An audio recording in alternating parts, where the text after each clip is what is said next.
turning things over to Rivers Upchurch now, who's live in Fayette County. Rivers, what can you tell us about the situation?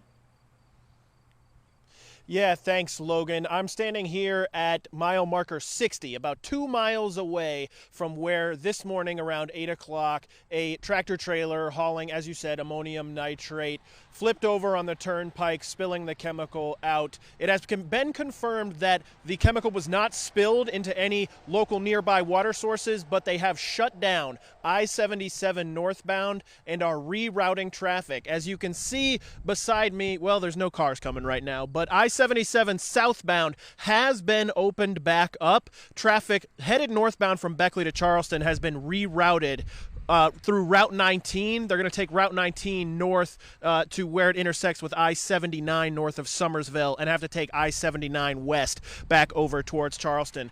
As for the chemical itself, ammonium nitrate is a white powdery substance that looks like salt. It's used in a lot of fertilizers, and by itself it's not explosive, but if it were to come into contact with a heat source, it can be explosive. So that's why I-77 northbound still remains closed. We will have the updates for you if I-77 northbound opens back up anytime soon, but no word on that as of yet from the West Virginia Parkways authorities. We're going to send things back to Logan in the studio, reporting live in Fayette County. Rivers Upchurch, 59 News. All right, Rivers, thank you for all that information. McDowell County was among the hardest hit communities. 59 News is there with emergency management as they respond and recover.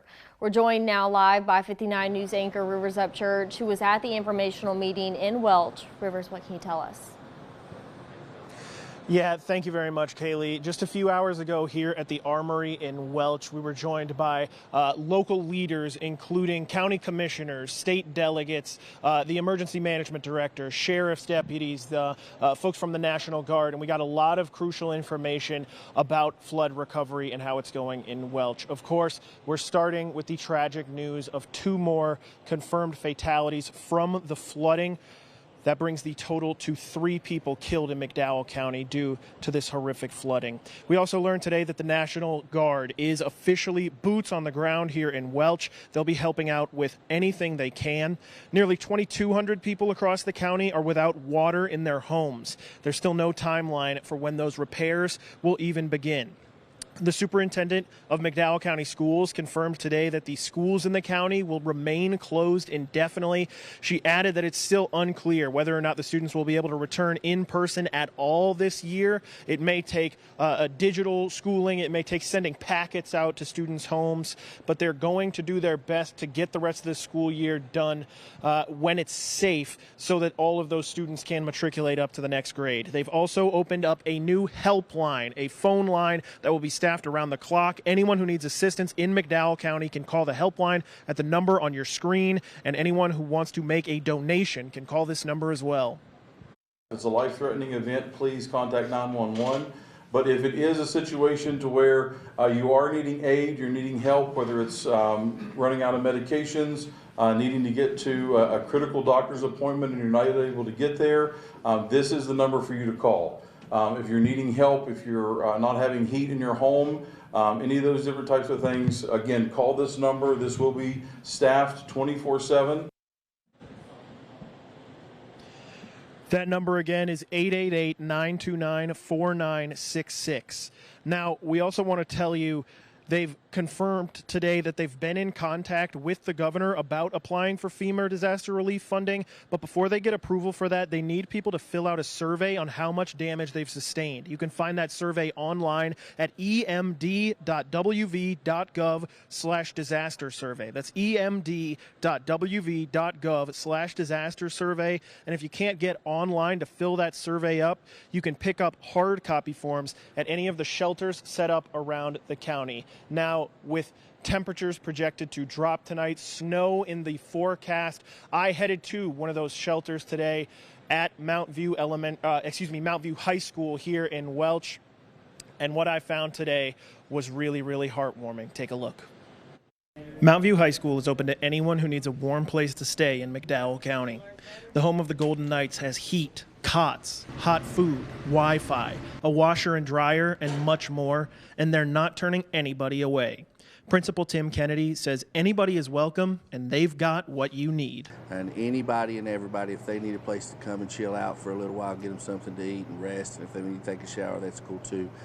We also have supplies, if anybody needs cleaning supplies, water, it's going to get cold. We got plenty of winter coats. We had a huge donation of winter coats come in, so come check it out. You can go through if you need something to stay warm. We've got that too. The idea to turn Mount View High School into a permanent shelter came on Saturday night when the flooding was at its worst. Mount View Assistant Principal Nathan Lawson and his fiancee needed a place to stay, and they quickly got the word out that the school was open for anyone who needed to join them. This all started because they had to evacuate, and the fact that they were here and had no idea whether they'd lost their house, and with open arms welcomed 25 people that first night because they didn't have anywhere to go. That's huge, and it says a lot about them, and it says a lot about who they are, and a lot about what Mount View's about. Mount View isn't just open to folks who need a place to stay. It's also open to people like Tyree Baker and Tanner Castle, two Mount View alumni who just wanted a place where they could shoot some hoops with their friends and forget about flooding for a short while. They say it's times like this that show what McDowell County is all about. It's amazing because you get to see how much we really care as a community, and we come up here and help day in, day out, and just give somebody somewhere to go.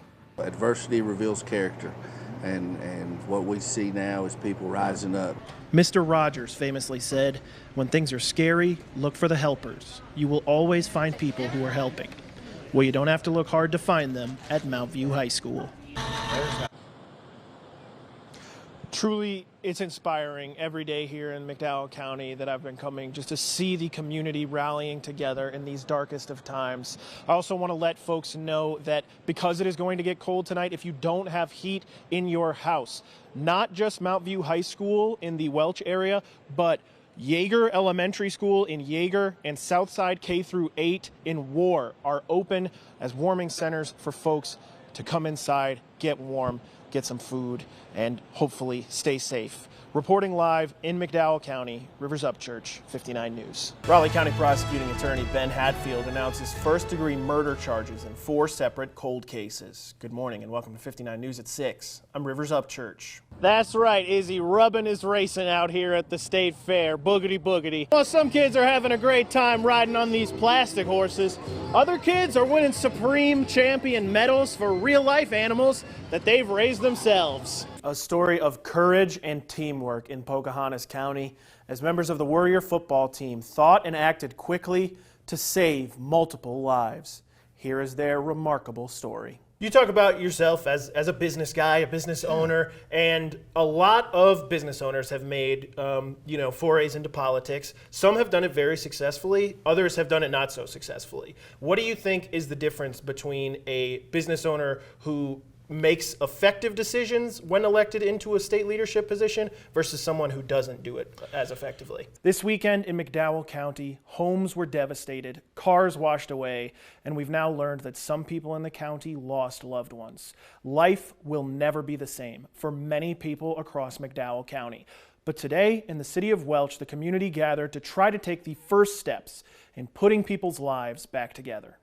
Last month, a deadly accident on the West Virginia Turnpike claimed 3 lives. It also sparked a conversation about what can be done to keep our highways safer and why so many bad accidents seem to happen between Bluefield and Charleston. I spoke with local drivers to get their thoughts on the issue. 59 News reporter Ashley Davidson spoke with some seniors who rely on those benefits as a majority of their fixed incomes to get their feelings on the matter. Alyssa, you've just finished your first book. Congratulations. Thank you so much. What? So it's A Crown of Deceit. Can you Yes. tell us what it's about? And I'm Rivers Upchurch. Raleigh County Prosecutor Tom Truman is releasing a final statement about this case. According to magistrate records, the man responsible for hitting and killing Robin and her horse Chaos, Jesse Akert, has pleaded no contest to a misdemeanor charge in court. Don't tell me that you're going to have all this great weather leading up in late October and then let us down on Halloween night for trick-or-treating. Don't tell me that's the case, Bradley. I won't. Okay, great. We just won't talk about Tuesday. Okay. I feel like if I had any horse riding skills coming into this whatsoever, I would be like 110% confident, but now I'm at like 70. but I got the look down. Well, it's July, which means it's time for our Never Have I Ever series, where our 59 News team hits the road to try something they've never done before. Today, 59 News reporter Rivers Upchurch is seeing if he has what it takes to be a medieval knight. Check it out. Hear ye, hear ye, hear ye. For my first Never Have I Ever, I traveled back to medieval times to pursue my lifelong dream of turning myself from a lowly news squire into 59 News' knight in shining armor. With the help of the good people at the West Virginia Renaissance Festival, I removed my peasant clothes and got dressed in all the trappings of a battle-tested warrior. That's called a gorget. That's going to protect your neck from the lance skipping up and hitting you under the chin. But I didn't come this far and put all this armor on for me to be the one getting hit in the chin. I feel like I'm ready to knock somebody off a horse. Before long, I was fully outfitted. Keep bending, moving everything? I'm good. I got full range of motion right here. And it wasn't until I saw the size of my new trusty steed that I started to get a little nervous. I feel like if I had any horse riding skills coming into this whatsoever, I would be like 110% confident, but now I'm at like 70. But I got the look down. But there's no time for fear when it comes to being a knight, so I threw on my helmet and headed to the jousting arena. I kind of feel like Shrek when he's going to save Princess Fiona. But once I felt the cold steel of a sword in my hands, I knew I was born for the medieval lifestyle. So with a newfound confidence, I hopped up onto a horse for the first time in my life. You're going to put your left toe in this stirrup. And then you're going to stand here and throw your right leg over. Yep. Don't thump onto his back, very gently and light, and then adjust your skirts. 1, 2, 1, 2, 3. Very nice. Nicely done. Squeeze with your leg. That's it. Exactly. Before right. long, I was That riding movement? like a seasoned pro. And of you're course, riding a horse. hamming it up for my cheering section. Right.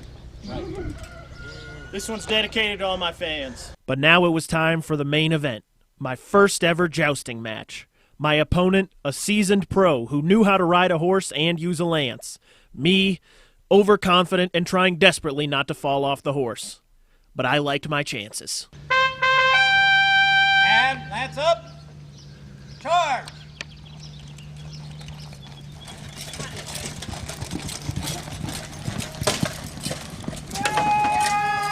Whoa! Did I win? No. But I survived. It was an honor to be defeated by you. Both teams played hard. Unfortunately, it wasn't long before I did eventually succumb to my wounds on the battlefield. Tell my mother I loved her. So when I showed up to the West Virginia Renaissance Festival today, all I knew about being a knight was from Game of Thrones.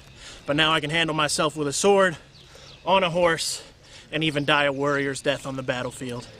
Reporting in Greenbrier County, Sir Rivers Upchurch, 59 News. Can we take a moment and give our 59 News knight in shining armor, Shrek, a great round of applause? I mean, that was phenomenal. incredible. I'm literally crying, Sir Rivers Upchurch. Sir Rivers Wow. Upchurch, Shrek. I'm so impressed with what he did out there.